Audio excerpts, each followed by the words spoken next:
welcome all my dear students.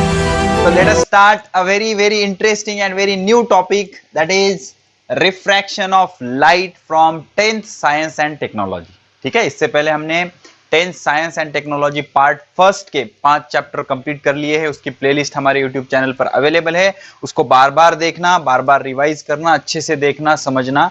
कोई problem हो तो कमेंट कर लेना, उस पर हम एक नया वीडियो डाल सकते हैं। ठीक है, अब रही बात पार्ट सेकंड की। पार्ट सेकंड का एक चैप्टर टुवर्ड्स ग्रीन एनर्जी हमने खत्म कर लिया है, लेकिन मेरे हिसाब से जो पार्ट फर्स्ट है it is more important for your NEET and JEE preparation point of view.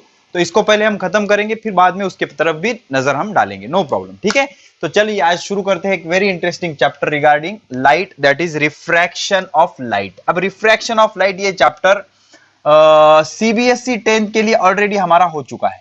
ठीक है, तो वो चैप्टर भी आप देख लेना ताकि आपको ये चैप्टर बहुत आसान लगे। आप पहले ही ऑलरेडी वो चैप्टर अगर आप देख चुके हो तो ये चैप्टर आप 2K स्पीड में भी देख सकते हो, स्पीड बढ़ा के, वीडियो की स्पीड बढ़ा के भी आप इसको अच्छे से एंजॉय कर सकते हो। ठीक है, सारी चीजें आपको अच्छे से समझ आएंगी। ठीक है, तो देखिए फ्रॉम एंसिस्ट टाइम आदमी का लाइट में बहुत इंटरेस्ट है। लाइट एक्चुअली बनी किससे है, इस पे बहुत डिस्कशन हुए। अलग अलग साइंटिस्ट ने अलग अलग अपने पॉइंट ऑफ व्यूज रखे। जैसे सबसे पहले न्यूटन साहब आए। ओके, अब कोई भी चीज होती है तो न्यूटन का नाम ना ऐसे हो ही नहीं सकता। तो न्यूटन साहब बोले कि लाइट जो है, light is made up of particles. Okay, और उसका नाम रखा उन्होंने कार्पुस्कल्स। ठीक है, लाइट एक पार्टिकल से बनी हुई है और उस पार्टिकल का नाम क्या होता है, कार्पुस्कल, ऐसे न्यूटन साहब ने बोला। तो लोगों ने सवाल उठाए, लोगों ने क्या कहा, अगर लाइट पार्टिकल से बनी है तो इमेजिन करो ये बल्ब है, तो बल्ब में से छोटे छोटे पार्टिकल निकल रहे हैं। तो पार्टिकल निकल रहे हैं मतलब इसका मास तो कम होना चाहिए, लेकिन ऐसे हो रहा है क्या, नहीं हो रहा। तो ये थ्योरी बाद में रिजेक्ट कर दी गई। उसके बाद आए साइंटिस्ट हाइजीन। ये 12th में आपको बहुत डिटेल में पढ़ना है। तो हाइजीन का कहना था कि light is made up of longitudinal wave. Longitudinal wave मतलब जैसे साउंड वेव होते हैं ना हमारे, कॉम्प्रेशन रेयरफेक्शन, कॉम्प्रेशन रेयरफेक्शन, ऐसे कॉम्प्रेशन रेयरफेक्शन वाले वेव्स के फॉर्म में बहती है। फिर लोगों ने कहा कि भाई ये जो लॉन्जिट्यूडिनल वेव्स है it is a type of mechanical wave, बराबर मैकेनिकल वेव। अब ये वेव्स का अगर समझना है तो फील द फिजिक्स हमारे यूट्यूब के प्लेलिस्ट पर वेव्स का एक लेक्चर पड़ा हुआ है, आप देख लेना, आपको सारी चीजें समझ आएंगी। ओके, तो मैकेनिकल वेव का टाइप है। तो लोगों ने बोला कि मैकेनिकल वेव को तो मीडियम लगेगा प्रोपेगेट होने के लिए, लेकिन सूरज से अर्थ तक लाइट आ रही है मतलब सूरज से अर्थ तक मीडियम थोड़ी है। तो हाइजीन ने फिर झूठ बोला। हाइजीन ने क्या बोला, उस टाइम ईथर का फैशन चालू था। ईथर, हर कोई आ रहा था ईथर के बारे में कुछ फेंक दे रहा था।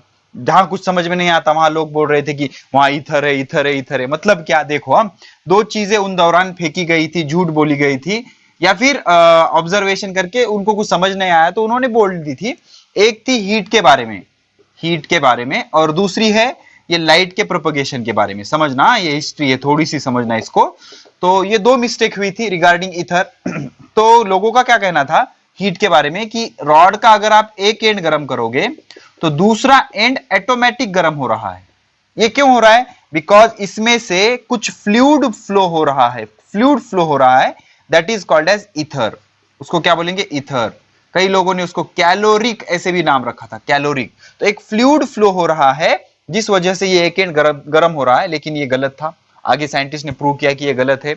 और दूसरा, हाइजीन ने भी क्या कहा था कि वैक्यूम नाम की कोई चीज नहीं है। उसने क्या बोला कि वैक्यूम नाम की कोई चीज नहीं। ऐसे क्यों बोला उसने, लोगों ने सवाल उठाए कि भाई हाइजीन भाई बताओ, अगर लाइट लॉन्जिट्यूडिनल वेव से बनी है तो लॉन्जिट्यूडिनल वेव तो मैकेनिकल वेव का टाइप है, और मैकेनिकल वेव मतलब जिसको प्रोपगेशन के लिए मीडियम की जरूरत होगी। तो अब लाइट को प्रोपगेशन होने के लिए मीडियम की जरूरत होगी, तो सूरज से अर्थ तक लाइट कैसे आ रही है, फिर सन से अर्थ तक या अर्थ से सन तक मीडियम है क्या, नहीं, फिर भी लाइट आ रही है। तो अगर वो मैकेनिकल वेव है तो लाइट फिर कैसे आ रही है। तो बाद में ये प्रूव हुआ कि बाद में इन्होंने करेक्ट भी किया इनके थ्योरी को, और इन्होंने करेक्ट करके क्या बताया कि light is made up of transverse waves, which waves, transverse waves और उसके बाद नंबर 3 पे साइंटिस्ट आए, उनका नाम था मैक्सवेल। अब ये मैक्सवेल साइंटिस्ट क्या कर रहे थे, इलेक्ट्रोमैग्नेटिक वेव्स का एक्सपेरिमेंट कर रहे थे। इलेक्ट्रोमैग्नेटिक वेव्स मतलब ऐसे वेव्स जिसको प्रोपेगेट होने के लिए मीडियम की जरूरत नहीं होती, ऐसा एक्सपेरिमेंट कर रहे थे। तो उन्होंने उसकी स्पीड मेजर की, तो इलेक्ट्रोमैग्नेटिक वेव्स की स्पीड आई 10⁻³ × 10⁸ मीटर पर सेकंड, और लाइट की स्पीड मेजर की, उसकी भी स्पीड आई 3 × 10⁸ मीटर पर सेकंड अप्रोक्सीमेटली। तो दोनों की स्पीड सेम आई। तो इस पे से उन्होंने क्या कंक्लूड किया कि भाई light light is made up of electromagnetic waves. और इस थ्योरी को सपोर्ट किसने किया कि इलेक्ट्रोमैग्नेटिक वेव्स को भी प्रोपेगेट होने के लिए मीडियम की जरूरत नहीं होती और लाइट को भी प्रोपेगेट होने के लिए मीडियम की जरूरत नहीं होती। तो ये चीज ने इसको सपोर्ट किया और मैक्सवेल का कहना था, इसकी एक थ्योरी का नाम रखा गया मैक्सवेल्स इलेक्ट्रोमैग्नेटिक थ्योरी। इस थ्योरी का कहना था कि light is made up of electromagnetic waves. इसी बीच और एक साइंटिस्ट आए जिनका नाम था प्लैंक, और उन्होंने एक थ्योरी दी जिसको बोला जाता है क्वांटम थ्योरी। कौन सी थ्योरी?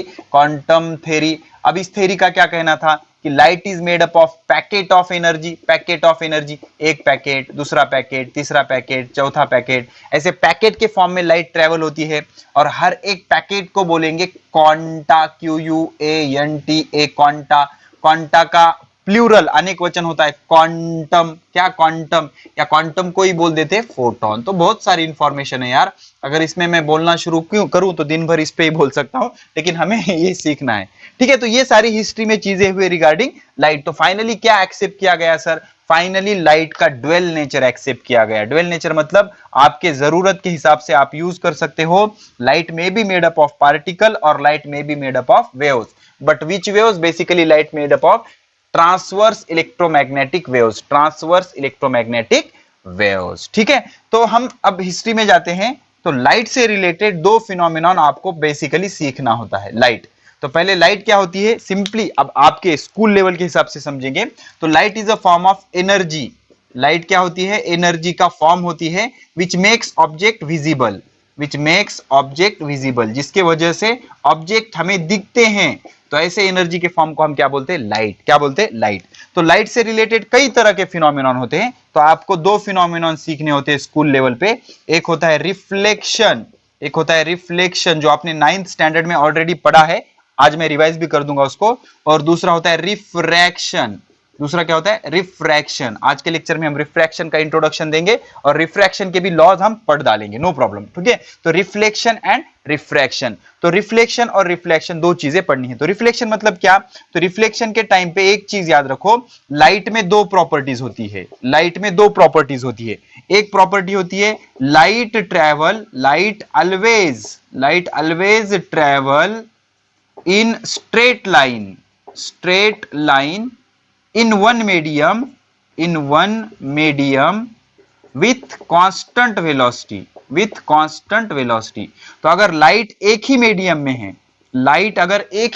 है तो वो स्ट्रेट लाइन में ही ट्रेवल करेगी। एक ही मीडियम में है तो स्ट्रेट लाइन में ही ट्रेवल करेगी और उसकी स्पीड भी कैसे रहेगी? कांस्टेंट रहेगी। इमेजिन करो एयर मीडियम है, दिस इज एयर मीडियम। तो एयर में लाइट हमेशा स्ट्रेट लाइन में जाएगी और इसकी वेलोसिटी होगी 3 × 10⁸ मीटर पर सेकंड। ठीक है, सपोज ग्लास मीडियम है, तो ग्लास मीडियम में लाइट जब तक ग्लास में है स्ट्रेट लाइन में ही जाएगी और इसकी स्पीड होगी 2 × 10⁸ मीटर पर सेकंड। समझ में आया? तो इस तरह से एक मीडियम में लाइट हमेशा स्ट्रेट लाइन में ट्रेवल करेगी और उसकी स्पीड भी उस मीडियम में क्या रहेगी? कांस्टेंट रहेगी। अब लाइट अगर एयर से ग्लास में आ गई तो स्ट्रेट लाइन में नहीं मूव करेगी, कुछ होगा, दैट होगा इज कॉल्ड एज रिफ्रैक्शन। उसको क्या बोलेंगे? रिफ्रैक्शन। देखेंगे उसका नंबर आने पर। लेकिन एक मीडियम में लाइट स्ट्रेट लाइन में जाएगी और उसकी स्पीड भी कैसे रहेगी? कांस्टेंट रहेगी। और लाइट ने मीडियम चेंज कर दिया, लाइट की स्पीड चेंज हो गई। सपोज एयर से वो ग्लास में घुस गई तो उसकी स्पीड चेंज हो गई। और दूसरी एक चीज याद रखना, light is in hurry. Light गड़बड़ में होती है, इसको फर्मैट्स प्रिंसिपल भी बोलते हैं। हमने एनसीईआरटी में देखा है, देख लेना, आपको अच्छे से समझना होगा ये प्रिंसिपल, तो उसमें डिस्कस किया। अब इसमें मैं टाइम वेस्ट नहीं करूंगा। फॉर्मेट्स प्रिंसिपल जो सीबीएसई का हमारा कोटा पैटर्न का लेक्चर सीरीज है, रिफ्लेक्शन ऑफ लाइट से रिलेटेड 10th के प्लेलिस्ट में जाके देखना, उसमें मैंने अच्छे से एक्सप्लेन किया है। तो light always travel in straight line with constant velocity in given medium. और लाइट में एक प्रॉपर्टी होती है लाइट ऑलवेज इन हरी। तो लाइट जिस भी पाथ पे स्ट्रेट लाइन में चलती है, दैट पाथ दैट रास्ता is called as ray of light. उसको क्या बोलेंगे? Ray of light.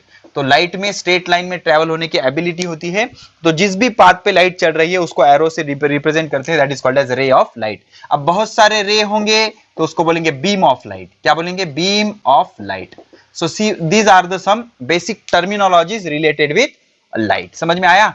तो लाइट से रिलेटेड दो फिनोमिनॉन हमें सीखने हैं, रिफ्लेक्शन एंड रिफ्रैक्शन। वैसे हमारे चैप्टर का नाम ही है रिफ्रैक्शन, तो रिफ्रैक्शन का जो इंट्रोडक्शन होगा that is regarding reflection. Reflection ये इंट्रोडक्शन में आ जाएगा, ठीक है। तो पहले पढ़ते हैं रिफ्लेक्शन ऑफ लाइट।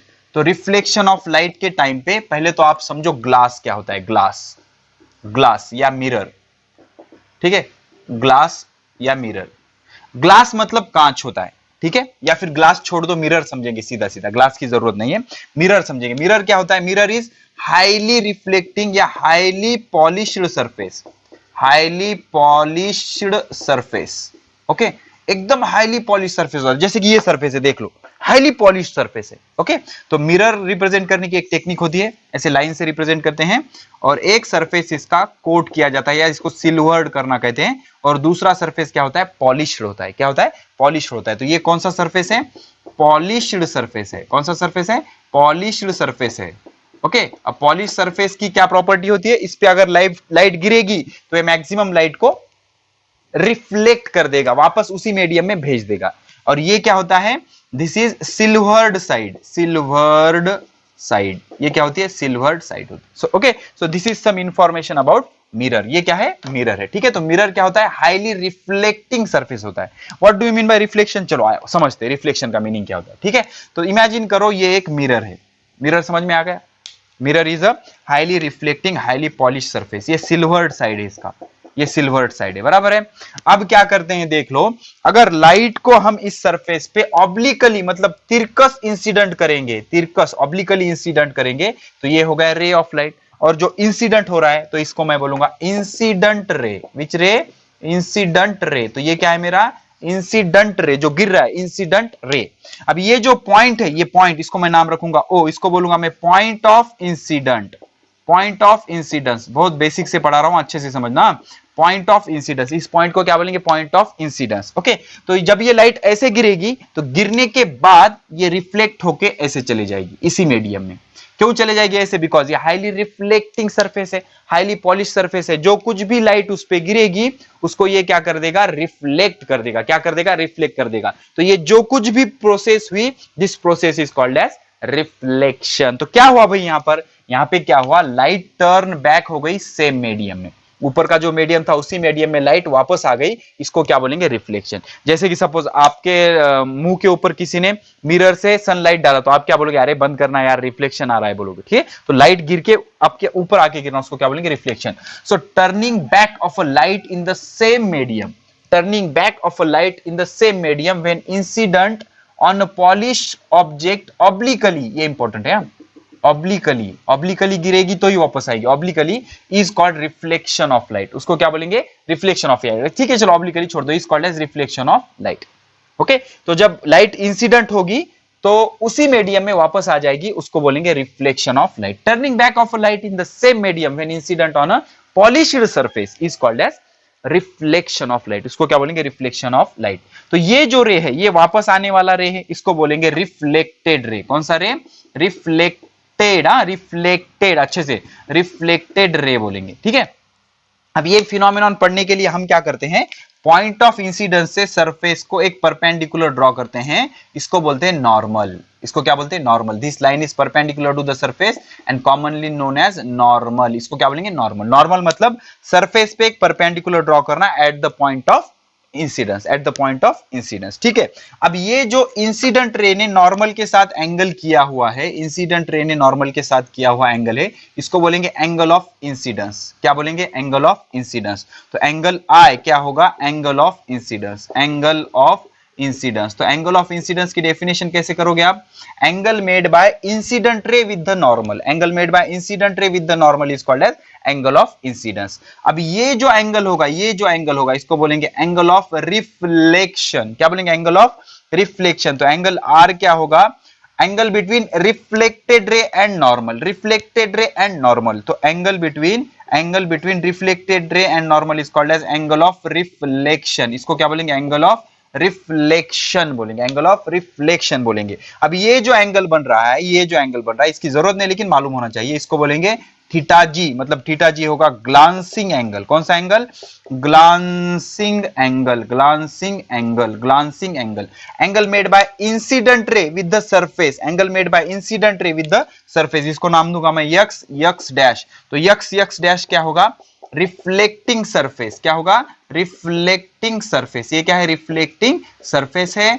ये इंसिडेंट रे, ये रिफ्लेक्टेड रे, ये एंगल ऑफ इंसिडेंस, ये एंगल ऑफ रिफ्लेक्शन, और ये ग्लांसिंग एंगल, ये ग्लांसिंग एंगल। ठीक है, अब इस डायग्राम को समझो और इससे रिलेटेड 3 लॉ है, उसको बोलते हैं लॉ ऑफ रिफ्लेक्शन। तो जहां भी रिफ्लेक्शन हो रहा है वो कुछ लॉ ओबे करता है, that laws are known as law of reflection. उसको क्या बोलते हैं? Law of reflection. तो इमेजिन करना कि इंसिडेंट रे, रिफ्लेक्टेड रे और नॉर्मल एक ही प्लेन में रहेंगे। इसका क्या मतलब होता है? इमेजिन करो, इमेजिन करो ये हमारा मिरर है, ये हमारा मिरर है। तो मैंने इस पे ऐसे एंगल ऑफ इंसिडेंस गिराया, एंगल ऑफ इंसिडेंस गिराया, तो रिफ्लेक्टेड रे कभी भी ऐसे बाहर नहीं आएगा, कभी भी ऐसे पीछे नहीं जाएगा, पीछे नहीं जाएगा, वो इसी प्लेन में ऐसे जाएगा, ऐसे जाएगा। समझ में आया? तो रिफ्लेक्टेड रे, इंसिडेंट रे और ये नॉर्मल, ये नॉर्मल, इंसिडेंट रे, ये इंसिडेंट रे, ये नॉर्मल और रिफ्लेक्टेड रे, तीनों एक ही प्लेन में रहेंगे। प्लेन को छोड़ के ऐसे बाहर आ सकता है? नहीं। तो पहला लॉ क्या कहता है?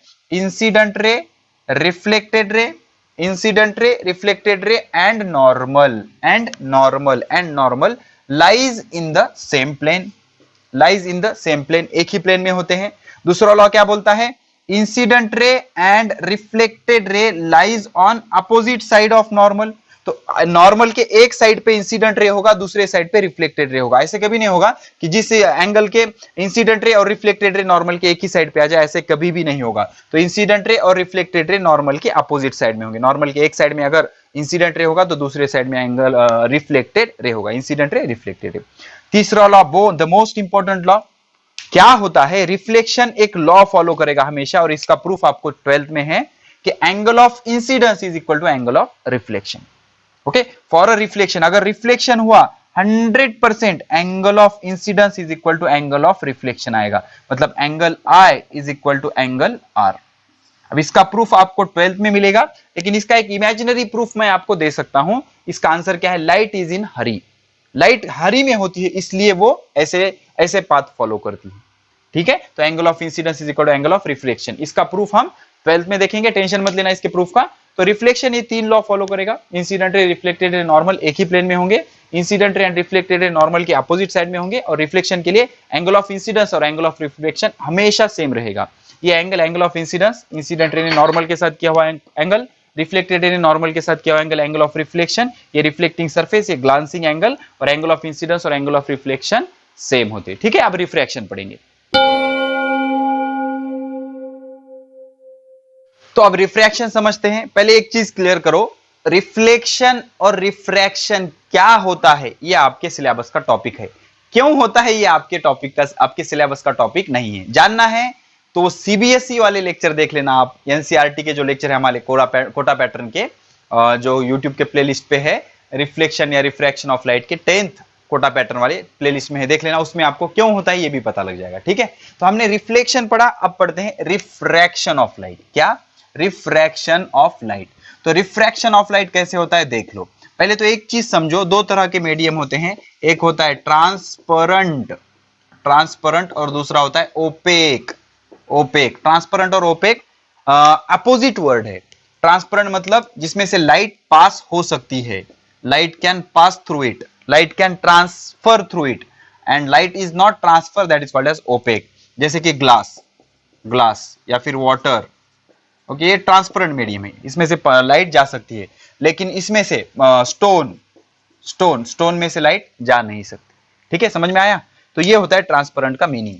तो अब क्या करना है हमें, हमने पहले ही देखा कि लाइट की स्पीड जो होती है अलग अलग मीडियम में अलग अलग होती है। ग्लास में अलग, वाटर में अलग, एयर में अलग, अलग अलग होती है। ठीक है, तो क्या होता है, सपोज क्या है, ये एक बाउंड्री है, इसके नीचे पूरा पानी है, इसके नीचे क्या है, पूरा पानी है। ओके ओके, ये वाटर है, या सपोज क्या लेना है, चलो वाटर ले लेंगे। ठीक है, this is suppose water and this is suppose air, this is suppose air.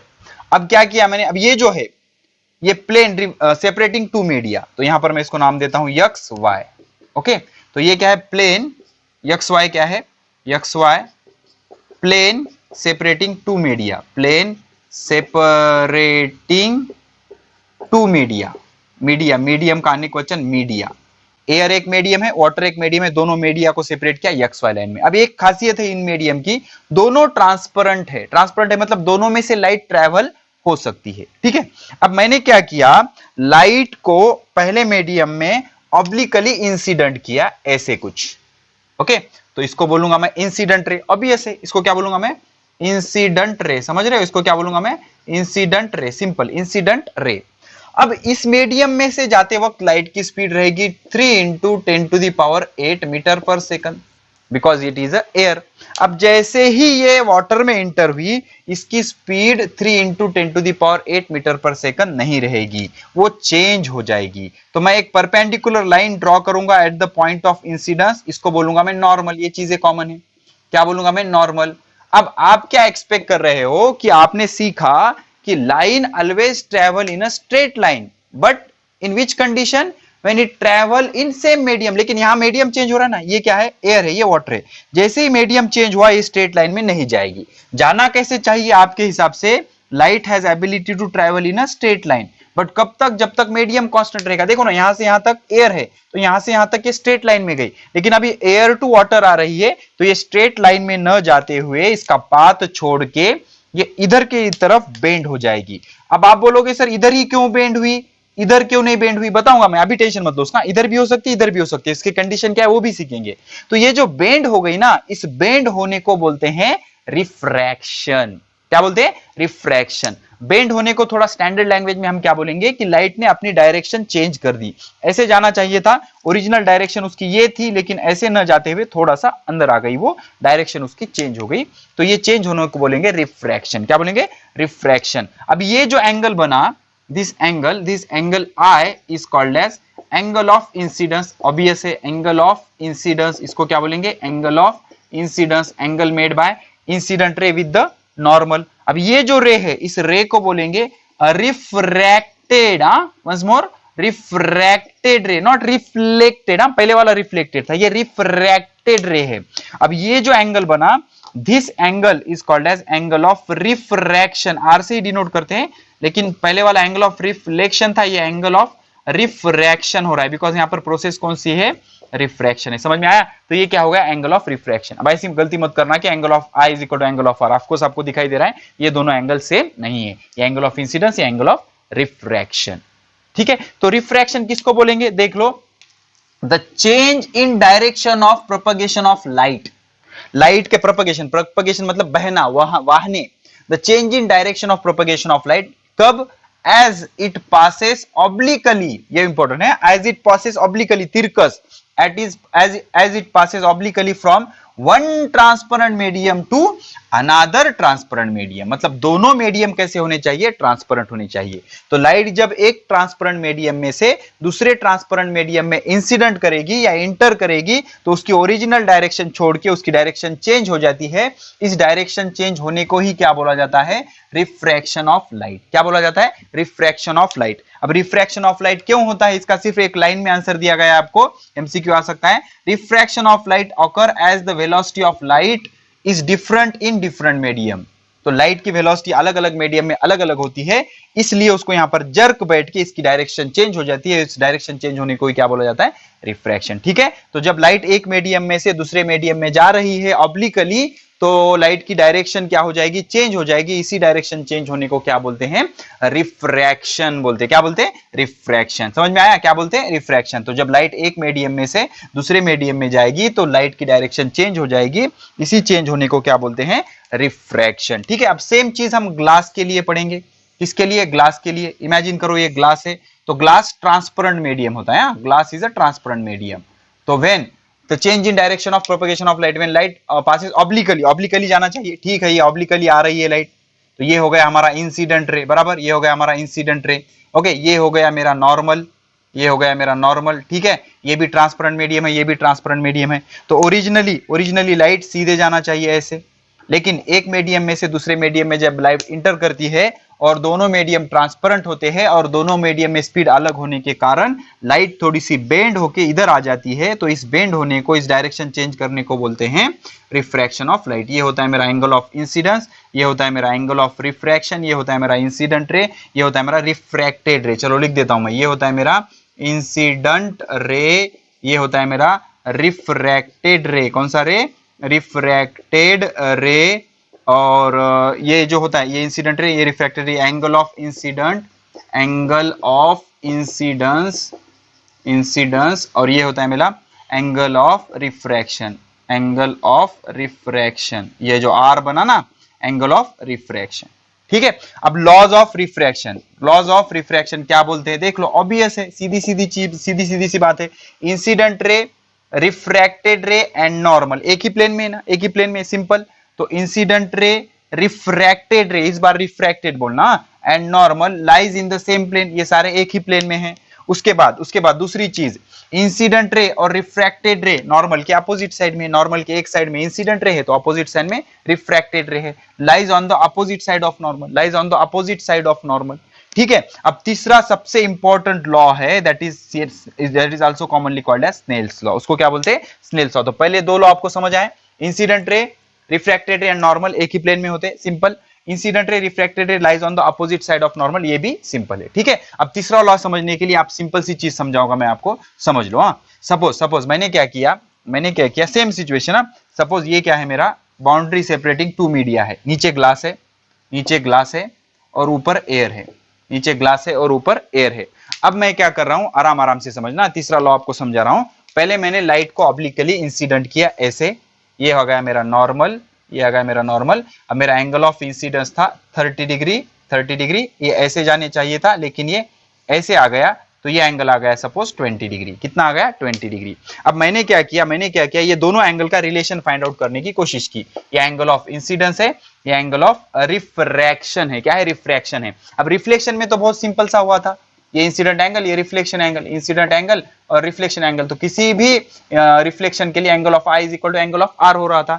तो साइंटिस्ट ने क्या किया, ये दोनों के बीच का रिलेशन फाइंड आउट करने की कोशिश की। तो इन्होंने क्या किया, अब अलग एंगल से इंसिडेंट करके देखा, अलग एंगल से। अब 30 के बजाय इन्होंने क्या किया, 40 के एंगल से इंसिडेंट करके देखा। तो नॉर्मली सीधे जाने चाहिए था लेकिन बेंड होके ऐसे हुआ, अभी एंगल आया 30 डिग्री। क्या आया? 30 डिग्री। तो अलग अलग कॉम्बिनेशन से बहुत परेशान होने के बाद इन्हें एक रिलेशन मिला, and that relation is called as Snell's law. तो वो रिलेशन क्या था, इन्होंने क्या किया, sin 30 की वैल्यू ली डिवाइडेड बाय sin 20 की वैल्यू ली और कांस्टेंट कैलकुलेट किया। तो एयर और ग्लास के लिए ये वैल्यू आई 3/2।